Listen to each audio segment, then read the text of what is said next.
Never spoken about Marjan Island because I was never the biggest fan. I'm a very conservative investor. So I'm very comfortable with Dubai market. But for the first time, this product really did catch my attention. And I'll tell you a few reasons why. I'll give you the initial few reasons that they've given me. Of course, that compared to most of the developers over here, I don't want to mention names, but these guys have just come sprouted out 2 years ago, 3 years ago. They own 10 plots, 20 plots now. They might be Bollywood, but you know. But I wouldn't trust a Bollywood guy.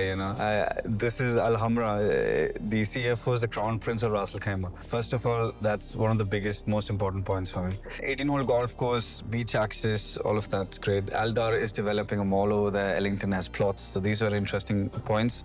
I'm coming to something very, very critical. I'll get into those details later. I'll tell you what's in my mind. Now, the other day, one very important point that they mentioned is that the directors of Wynn Resort are staying in Hamra. Now, well, this is technically confidential information, and I'm not saying that this is accurate, but this is for my viewers. I'm giving you indications of prices. Again, I'm not saying anyone's giving me information, but point is that I've heard estimates that the prices could start at 6,000 dirhams per night. 6,000. So in Dubai, see, in let's say Las Vegas, the idea is they price the hotels a bit cheaper so that people can spend money on gambling. But Dubai, everything is about ultra luxury and, ultra luxury, right?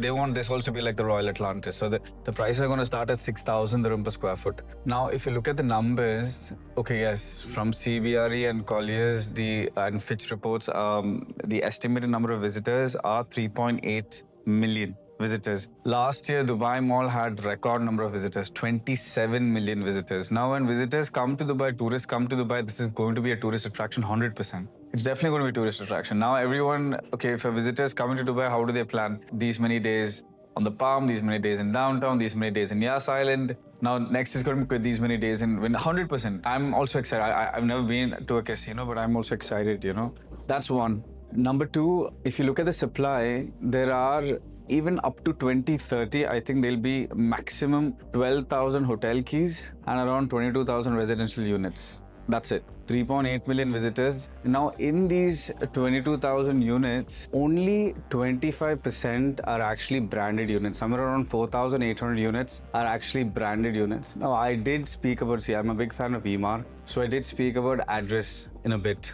because I was trying to focus on the Marriott. I was trying to focus on Emaar, the address. So few products that made sense. Of course, Wynn Casino as well. So branded units, again, it's a maybe depending on the price per square foot. The price per square foot didn't make complete sense. So here, townhouses, if you look at how many townhouse developments are there, you've got Mina Al Arab, you've got Al Hamra. Apart from that, you have Sinia. In Marjan Island itself, there are not many townhouses, and if they're townhouses, again, they're a bit overpriced. Okay, now the most important part that people are not focusing on is the change in tariffs by the US government. So since Trump has changed the tariffs in US, see, major trades, let's say from India, China, they're all rerouting. Now, who are the biggest exporters in the world? Biggest manufacturers, biggest exporters, biggest traders in the world? It majorly comes from these regions, right? Because of the change and that sort of fluctuation, investors have mixed reviews at this stage. I'm not going against US is the biggest market in the world, but they've got mixed reviews and they're looking at diversification. That's one. Change in the H-1B visas has been a very big hit.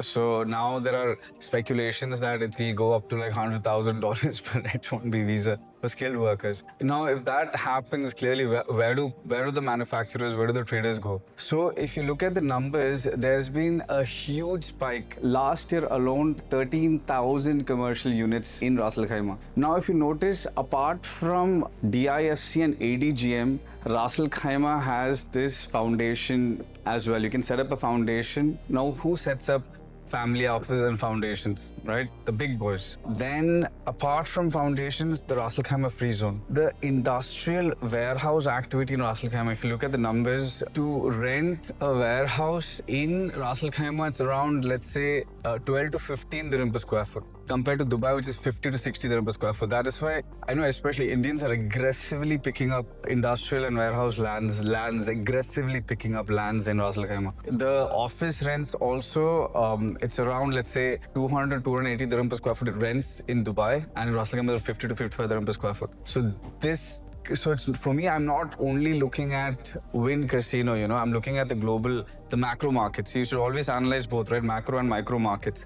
Now, after analyzing all of these, you must understand this is an extremely, townhouses are a very, very interesting product. And getting a product like this at a 50-50 payment plan is an opportunity. Now, numbers that you mentioned is right? So numbers don't look very exciting. In online, you'll find probably around 300 to maximum 375 listings for townhouses in Ras Al Khaimah. The prices start around 2.5 million you'll find now.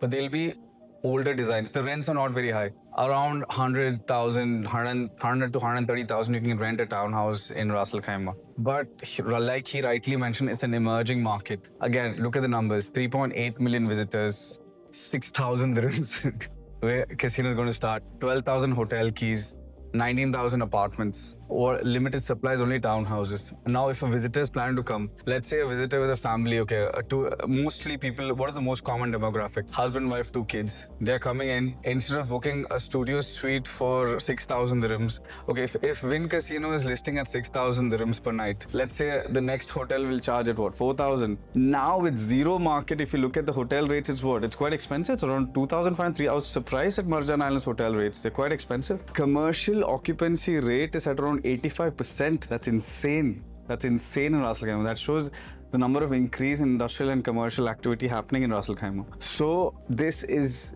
actually an insane opportunity, getting to get one of those rare products. It has beach access, it has golf course access. I think this will be a great product. Like he rightly mentioned, for flip as well. In 26, I think there will be a surge. 100% there will be a surge. There will be a surge in the market. If not flip, even if you want to retain it and give it for an Airbnb, I think that'll be a bigger market, Demand.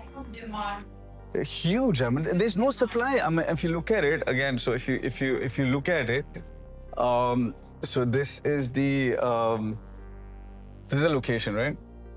Yeah, these are the location of the townhouses. Access to a private beach. Where do you have townhouses apart from that? This Falcon Island. There's a bridge, direct bridge. From here, it's on up, and this is one of our entry-exit access. And the short-term rental has crazy potential. I mean, see, it's simple, right? Investor bulk buys it. It's insane. So 3.8 million visitors. Let's say the most common demographic is a husband, wife, and 2 kids. You want to lease out a place. A hotel is literally unaffordable if you want to live for a couple of days. Over there, you have a nice house, modern, and that's another big advantage we have because most of the houses supply are really old school over there. So you're literally investing into a very niche product. It's a huge opportunity. 6,000 per night is your hotel, which is like just a regular suite. If you have a 3-bed house, even if you price it at 3,000 a night, and you've got, let's say, 60% occupancy or 70% occupancy, can you imagine your ROI? And that 50% value, if it's mortgaged by the bank, at 50% of the value, we're looking at 1.5 million dirhams we've invested. Can you imagine what your ROI would be? I've not seen an opportunity like this in recent times, I mean, it is a phenomenal opportunity, I think. And the payment plan is really flexible. If I pay 5%, so contact immediately. You've got exclusive access. Contact now. There's only 200 options. You have to contact now, to buy. Okay, so there are 2 types of 3 beds and 1 type of 4 bed. 2 types of 3 beds. The plot size is 2,100 square foot. The built-up area is 2,700 square foot. Floor to height ceiling? 3.6 meter floor to height ceiling. 4-bedroom, 3,500. Plot area, 3,430 built-up area. I mean, it's good size plots, good size built-up. I think it is a value proposition.